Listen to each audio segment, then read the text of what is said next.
Hi friends, welcome to my channel.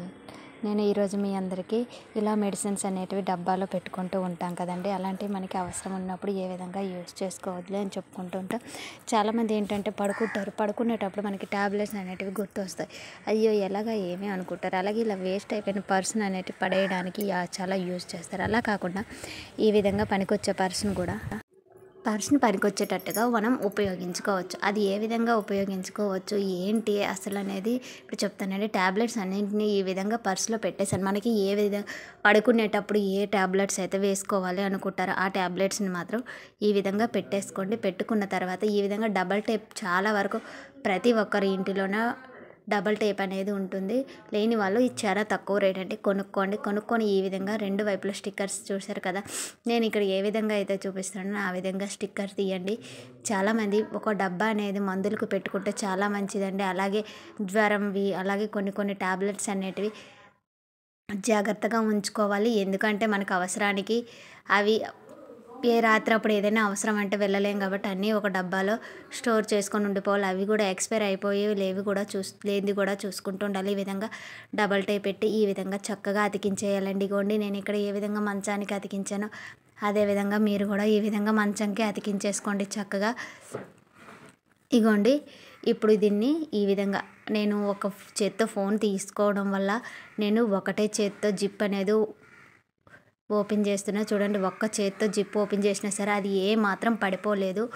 చూసారా, బలంగా ఉపయోగించింది ఎలా అయినా సరే పడిపోలేదు. ఈ విధంగా జిప్పు కూడా పెట్టడం కొంచెం కష్టంగా ఉంది. ఎందుకు అంటేను నేను ఇంకో చేతిలో ఫోన్ ఉండడం వల్ల నేను పెట్టుకోలేకపోతున్నాను.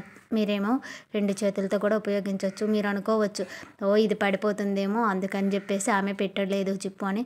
అలా ఏం కాదండి. నాకు ఇంకో చేతిలో ఫోన్ ఉండడం వల్ల నేను అనేది పెట్టలేకపోయాను. ఒకసారి చూపిస్తాను చూడండి. జిప్పు పెట్టేసినాక మనం ఎంత లాగినా బలంగా లాగితే ఏదైనా పడిపోతుంది. కానీ మనం మందులు తీసుకునేటప్పుడు జిప్పు మాత్రం పడిపోకుండా స్ట్రాంగ్గా ఉంటుంది. చూడండి, మీకు నాలుగు వైపులా ఇలా అని చూపిస్తున్నాను. ఎందుకు తెలుసా, మనకి జిప్ తీసేటప్పుడు ఊకే పడిపోతూ పెట్టుకుంటూ ఉంటే దానివల్ల ఏం ఉపయోగం ఉంటుందండి. కాబట్టి ఈ విధంగా సెట్ చేసుకుంటే చాలా బాగుంటుంది. ఈ విధంగా మీరు కూడా ట్రై చేయండి. ఇంకో విషయం ఏంటంటే, మందులు అనేటివి తీసుకొచ్చి స్టోర్ చేసుకుని ఉంచుకుంటాం కదా, ఎప్పుడు నచ్చితే అప్పుడు వేసేసుకుంటాం అని అనుకొని వేసుకోవద్దండి. వాటిలో కూడా ఎక్స్పైర్ డేట్స్ ఉంటాయి. డేట్స్ చూసుకొని మందులు అనేది వాడుకోవడం చాలా వరకు మంచిదండి.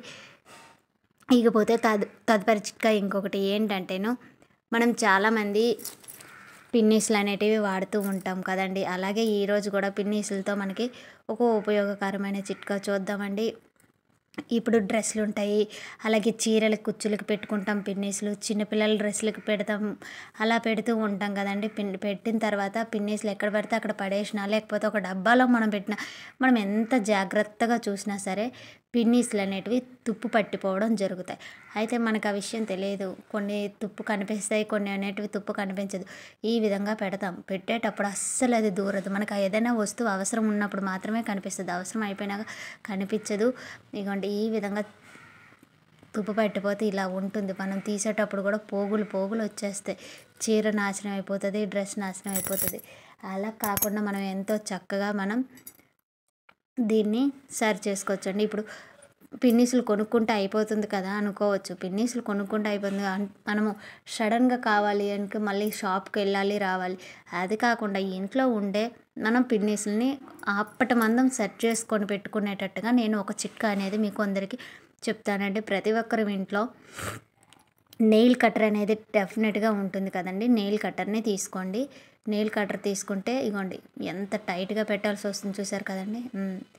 చూసారా, ఎందుకని చెప్పేసి నేను మీకు నెయిల్ కట్టర్ ఒకటి తీసుకోండి. నెయిల్ కట్టర్ తీసుకున్నట్లయితే ప్రతి ఒక్కరి ఇంట్లో నెయిల్ కట్టర్ అనేది డెఫినెట్గా ఉంటుంది. కొందరి ఇళ్ళల్లో ఉండదు కూడా. ఉండని వాళ్ళు ఏం చేయాలో కూడా ఈ వీడియో చూస్తే మీకు అర్థమైపోతుంది. నేను చెప్పవసరం లేదు. నెయిల్ కట్టర్ లేని వాళ్ళు ఏం చేయాలి అనేది. నేను నెయిల్ కట్టర్ ఉంది కాబట్టి నెయిల్ కట్టర్తో చేస్తున్నాను. నెయిల్ కట్టర్లో మూడు ఉంటాయి కదండి. ఇలాంటివి బ్లేడ్స్ 3 ఉంటాయి. అయితే ఈ 3 బ్లేడ్స్‌లోనే మనకు ఉపయోగపడే బ్లేడ్ ఏంటంటే గరుకుగా ఉంటుంది చూడండి. ఆ గరుకుగా ఉండే బ్లేడ్ అనేది మనకి బాగా యూజ్ అవుతుంది. ఆ గరుకుగా ఉన్న బ్లేడ్‌కనేది ఈ పిన్నీస్‌ననేది సూదిగా లేకపోయినా, మొనపోయినా లేకపోతే తుప్పు పట్టిపోయినా ఈ విధంగా గీసినట్లయితే తుప్పు పోతుంది. అలాగే పిన్నీస్ కూడా సూదిగా అవుతుంది. ఇప్పుడు మీకు దీనివల్ల ఏమర్థమైంది, నెయిల్ కటర్ లేని వాళ్ళు ఏదైనా గరుకు రాయికైనా పెట్టి నైస్‌గా ఇచ్చేసుకున్నట్లయితే మనకి పిన్నీస్ తుప్పు వదులుతుంది. అలాగే షార్ప్‌గా కూడా అవుతుంది.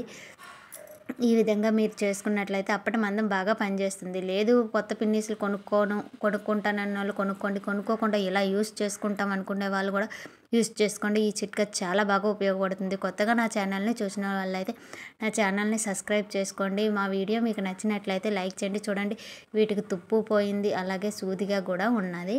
మరి కొద్దిగా ఇచ్చేసేసి మనం ఇప్పుడు జాకెట్కి పెట్టి చూద్దాం. చాలా చక్కగా అయింది కదండి. ఇప్పుడు చూడండి జాకెట్ చాలా సులభంగా వెళ్ళిపోతుంది.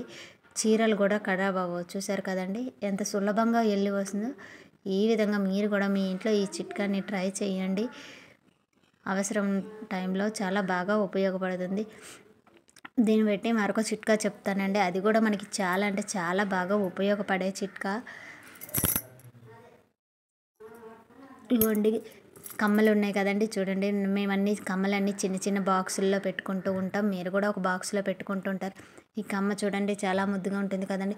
చాలా కమ్మలు అనేటివి చాలా బాగుంటాయి, కానీ పెట్టుకోవడానికి దిప్పలు ఉండవు. కాబట్టి దిప్పలు అనేటివి ఇంట్లో ఉన్న వాటితో అప్పటికప్పుడు దిప్పని ఏ విధంగా సెట్ చేసుకోవాలి ఏంటన్న దాని గురించి నేను మీకు అందరికీ చెప్తానండి.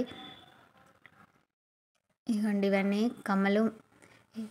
అయితే దిప్పలు ఉండవు కదండి. ఈ దిప్పల కంటే మనకి వెనక్కి దిప్ప పెట్టుకుంటారు చూడండి బంగారు కమ్మలకి కూడాను, దానికి కూడా యూజ్ అవుతుంది నేను చెప్పబోయే చిట్కా. అలాగే వీటికి యూజ్ అవుతుంది. అంతేకాకుండా మనకి దిప్ప అనేది చాలా లూజ్ అయిపోతుంది. లూజ్ అయిపోయి ఊకే ఊడిపోతుంది. అలా కాకుండా స్టిప్గా టైట్గా ఉండాలి అంటే కూడా ఏం చేయాలి అనేది నేను చెప్తా. ఇదైతే టైట్గా ఉంది. దిప్ప 4 రోజులు పెట్టి తీస్తే లూజ్ అయిపోతుంది కదండి. అందుకని చెప్పేసి ఇగోండి స్పాంజ్ ముక్క తీసుకోండి. చిన్న స్పాంజ్లు ఎవరింట్లో ఉన్న లేవని స్టిక్కర్లు తీసుకుంటే స్టిక్కర్ల డబ్బాకైనా సరే స్పాంజ్ అనేది వస్తుంది. ఈ స్పాంజ్ని మనకి ఏ సైజు కావాలో ఆ సైజులో చక్కగా కట్ చేసుకోవాలి. నీట్గా మనకి ఏ సైజు కావాలో ఆ సైజులో కట్ చేసుకోవాలి. అంతేకాకుండా దిప్పలు ఉన్నాయి, గుండీలు ఉండవు కదండి. గుండీలకు కూడా ఇది బాగా యూజ్ అవుతుంది. ఇగోండి పెట్టిన తర్వాత అలా పెట్టేయకూడదు, గట్టిగా ప్రెస్ చేయాలి. ప్రెస్ చేస్తే నోట్లో పెట్టైనా దీన్ని గట్టిగా ప్రెస్ చేస్తే మధ్యలో ఉండే బబుల్స్ అనేటివి పోతాయి. మధ్యలో ఉండే బబుల్స్ పోవడం వల్ల మనకి అది అనేది పలచగా అవుతుంది. పలచగా అయ్యి మనకి గుండీలా ఏర్పడుతుంది. మనకి ఏ సైజు కావాలో ఆ సైజులో ఈ విధంగా పెట్టుకొని దానికి దిప్పగాని పెట్టుకున్నట్లయితే చాలా చక్కగా సెట్ అవుతుంది. ఈ చిట్కాను కూడా మీరు ఇంట్లో ట్రై చేయండి. చాలా బాగా యూజ్ అవుతుంది. మా వీడియో కనుక మీ అందరికీ నచ్చినట్లయితే ఒక లైక్ చేయడం అయితే మాత్రం మర్చిపోకండి. 3 చిట్కాలు చాలా అంటే చాలా బాగా యూజ్ అవుతాయి. ఇగోండి ఈ విధంగా మీకు కావాలనుకుంటే వెనక్కి దిప్ప పెట్టేసుకుంటే ఫిట్గా ఉంటుంది. అలాగే కొందరికి చర్మం అనేది నొప్పి వస్తూ ఉంటుంది. ఇలా స్పాంజ్ పెట్టుకోవడం వల్ల చర్మం నొప్పి రాకుండా స్మూత్గా ఉంటుంది. ఈ చిట్కా ఒకసారి మీరు ట్రై చేసి చూడండి.